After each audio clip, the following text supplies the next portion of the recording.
Assalamualaikum warahmatullahi wabarakatuh. Pada kesempatan ini kami akan menyampaikan materi tentang kesimpulan daripada materi yang ada pada modul 1, yaitu tentang koneksi materi. Ini merupakan kesimpulan daripada materi yang terdapat pada modul 1.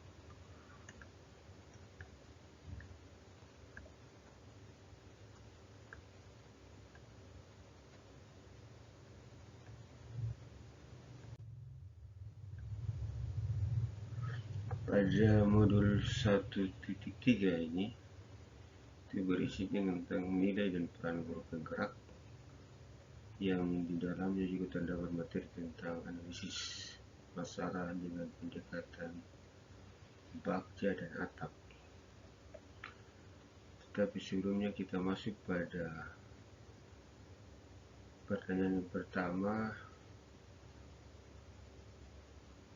apa yang Bapak Ibu pahami tentang kaitan peran pendidik dalam mewujudkan filosofi pendidikan Ki Hajar Dewantara dan profil Pancasila pada murid yang ada di sekolah Bapak Ibu dengan pendekatan paradigma inquiry apresiatif atau IA.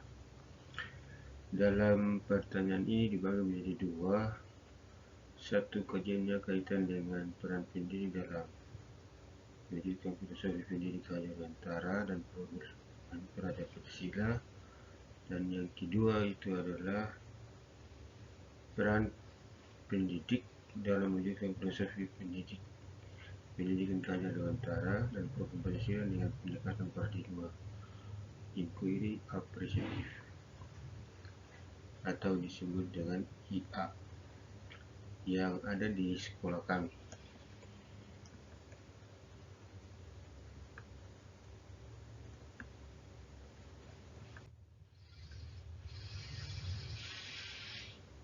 Ya, kita mulai pada pertanyaan pertama, yaitu peran pendidik dalam mewujudkan filosofi pendidikan Ki Hajar Dewantara dan profil Pancasila pada murid yang terdapat pada sekolah kami.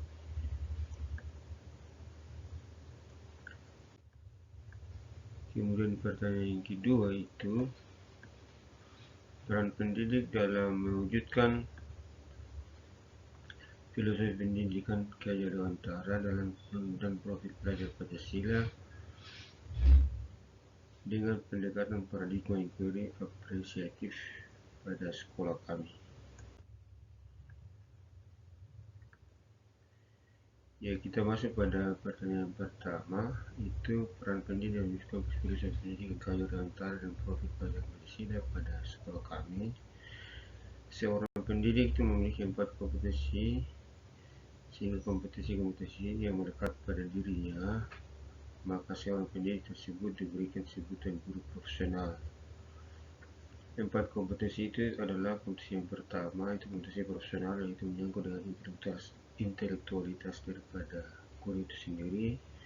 Yang kedua adalah kompetensi pedagogik, itu menyangkut dengan bagaimana dia menggunakan media pembelajaran, model pembelajaran.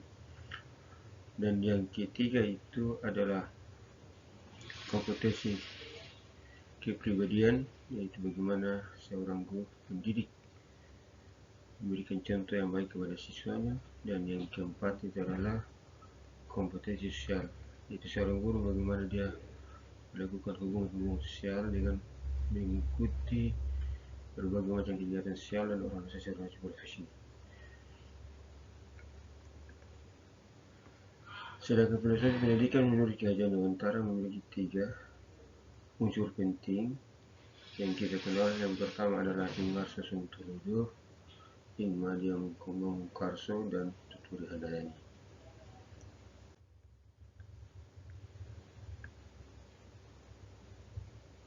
Di dalam profil pelajar Pancasila itu ada memiliki 6 komponen. Yang pertama adalah beriman dan bertakwa kepada Tuhan Yang Maha Esa. Yang kedua itu adalah mandiri. Yang ketiga itu berpikir kritis. Yang keempat itu kreatif. Yang kelima itu bergotong royong. Dan yang keenam itu adalah berkebinekaan lokal global.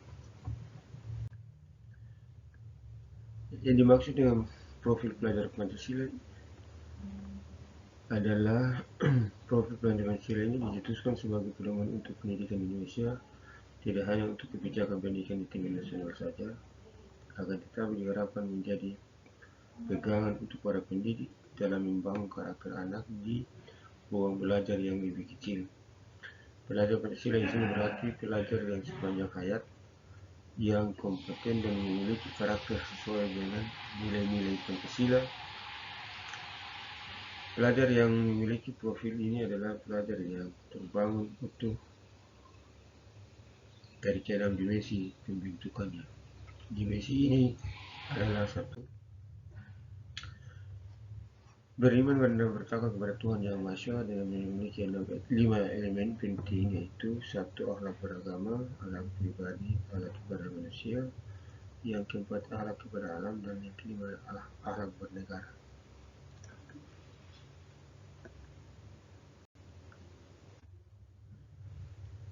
Di dalam akhlak beriman kepada bertakwa kepada Tuhan Yang Maha Esa ini, yang dimaksud dengan Tuhan tersebut adalah murid dengan dimensi profil ini berarti murid tersebut mengamalkan nilai-nilai agama dan kepercayaan sebagai bentuk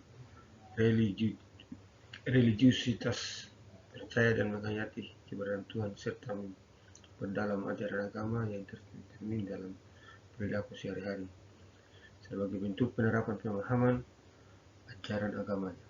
Dalam usaha memperkuat iman dan ketakwaan kepada Tuhan Yang Maha Esa, murid dengan profil ini juga menghargai segala bentuk ciptaannya, baik itu dalam tempat tinggal manusia lain dan yang juga tidak boleh dilupakan dirinya sendiri. Dengan menghargai hubungan dengan Tuhan Yang Maha Esa, diri sendiri, orang lain, serta alam, maka seorang murid dapat memilih dimensi ini. Berikut beberapa elemen dan sub-elemen dari dimensi beriman dan bertakwa kepada Tuhan Yang Maha Esa dan berakhlak mulia.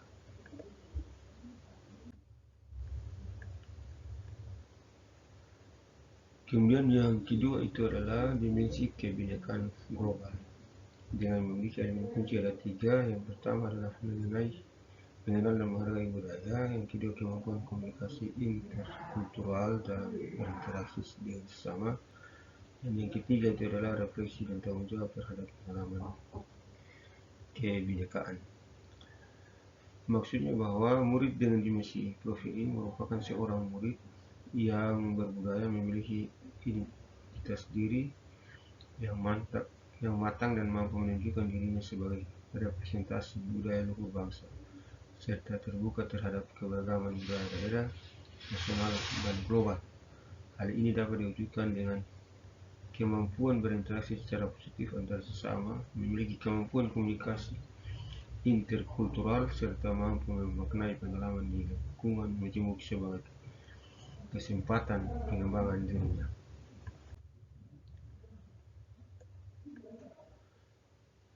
Profil belajar yang ketiga adalah gotong royong. Dengan elemen kunci itu ada 3. Yang pertama adalah kolaborasi, yang kedua kepedulian, dan yang ketiga adalah berbagi.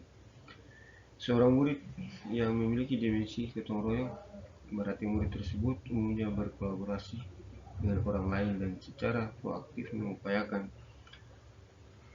penerapan kesejahteraan dan kebahagiaan orang-orang yang ada dalam masyarakatnya. Murid tersebut juga sadar bahwa ia tidak hidup sendiri, memiliki kesadaran diri sebagai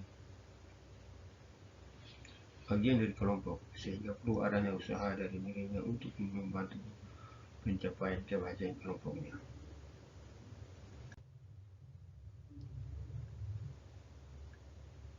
Kemudian profil yang keempat adalah profil tentang mandiri. Profil mandiri yang kunci itu ada 2. Yang pertama adalah kesadaran akan dirinya dan situasi yang dihadapi, dan yang kedua adalah regulasi diri. Seorang murid yang memiliki dimensi mandiri berarti murid tersebut mempunyai prakarsa atas pengembangan dan prestasi yang didasarkan pada pengenalan kekuatan serta keterbatasan dirinya serta situasi yang dihadapi, dan bertanggung jawab atas proses dan hasilnya. Murid yang memiliki dimensi ini juga mampu mengelola dirinya sendiri, pikiran, perasaan, dan tindakan untuk mencapai tujuan pribadi ataupun tujuan bersama. Kemudian elemen yang kelima adalah bernalar kritis dengan 4 elemen kunci. Yang pertama adalah memperoleh dan proses informasi dan gagasan. Yang kedua itu menganalisis dan mengevaluasi penalaran. Yang ketiga adalah merefleksi pemikiran dan proses berpikir. Dan yang keempat adalah mengambil keputusan. Seorang murid yang memiliki dimensi ini, bernalar kritis ini, berarti murid tersebut mampu menggunakan kemampuan nalar dirinya untuk memproses informasi, kemudian mengevaluasinya hingga menghasilkan keputusan yang tepat untuk mengatasi berbagai persoalan yang dihadapinya. Murid tersebut mampu mencari informasi, mengelola, mencari keterkaitan berbagai informasi, menganalisis serta membuat kesimpulan berdasarkan informasi tersebut. Dimensi ini juga berarti keterbukaan terhadap berbagai macam perspektif atau pembuktian baru, termasuk pada pendapat semula yang digugurkan oleh pembuktian baru ini. Keterbukaan ini pun mampu bermanfaat pada kehidupan murid yang masa mendatang, karena bukan murid yang terbuka, mau mengubah pendapat serta menghargai pendapat orang lain.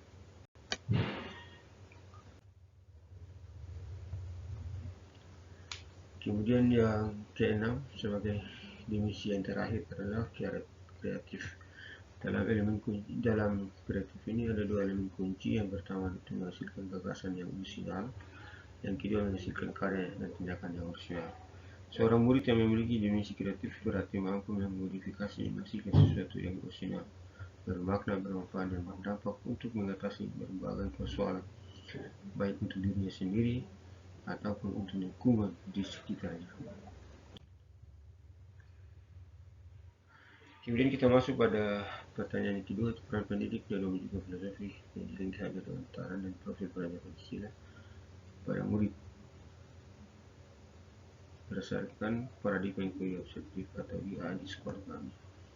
Seorang murid yang memiliki dimensi kreatif berarti mampu memodifikasi menghasilkan sesuatu yang orisinal, bermakna, bermanfaat, dan berdampak dan mengatasi beberapa persoalan, baik untuk diri sendiri maupun untuk lingkungan di sekitarnya. Kemudian inquiry positif ini merupakan pendekatan manajemen perubahan yang kooperatif berbasis kekuatan. Konsep IAI pertama kali dikenalkan oleh David Poppereder. Kemudian IAI ini menggunakan prinsip-prinsip psikologi positif dan pendidikan positif. Pendekatan IAI percaya bahwa setiap orang memiliki inti positif yang dapat memberikan kontribusi pada keberhasilan. Inquiry positif atau IAI selaras dengan kodrat alam dan kodrat berdasarkan pemikiran KD.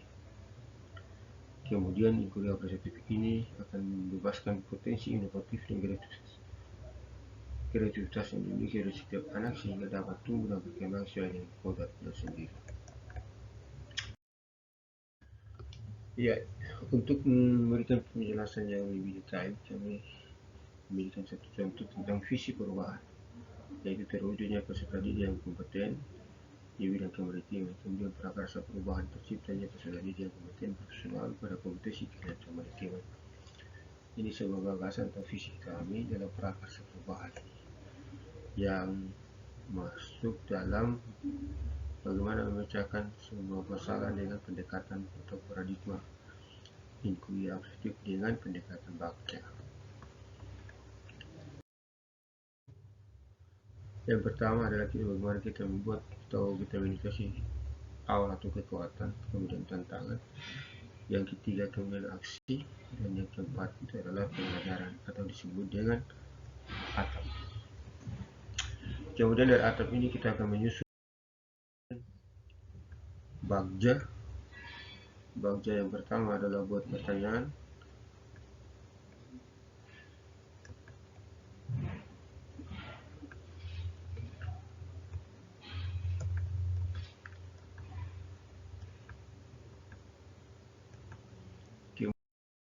Kemudian Bagja kedua itu adalah ambil pelajaran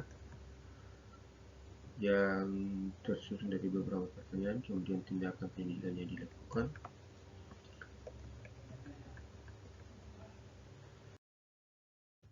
Bagja yang ketiga adalah gali mimpi. Ada pertanyaan, kemudian ada tindakan yang dilakukan. Kemudian bagian yang keempat adalah jabarkan rencana.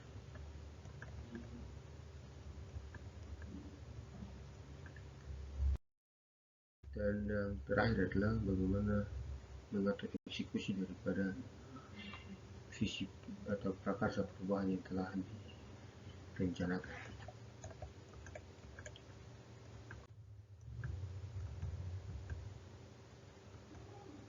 Ya, itu demikianlah dari materi kami tentang koneksivitas dari materi modul 1.3.